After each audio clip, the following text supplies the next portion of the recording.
నీ యొక్క గమ్యం ఏమిటి? ప్రేమవారా, నేను అడిగితే ఇది ఇక్కడ నువ్వు నన్ను అడిగితే నేను సమాధానం చెప్తాను.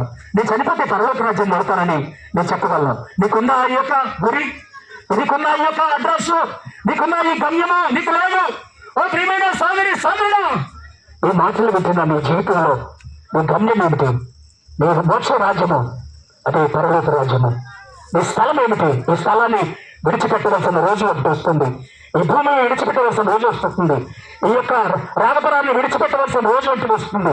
ఈ రాగాపరాన్ని విడిచిపెట్టి నీ శరీరము భూమిలో పాతి వేయబడిన తర్వాత, నీ శరీరము అగ్నిలో కాల్చి వేయబడిన తర్వాత ఆత్మకు తీర్పు ఉంది.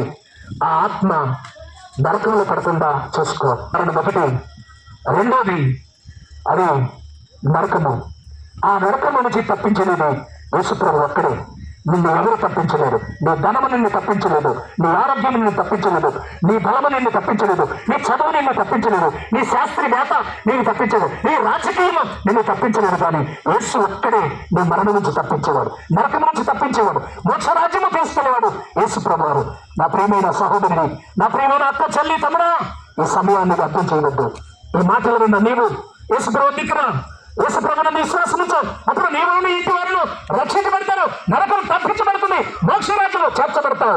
ప్రార్థన చేస్తాను నీ కొరకు.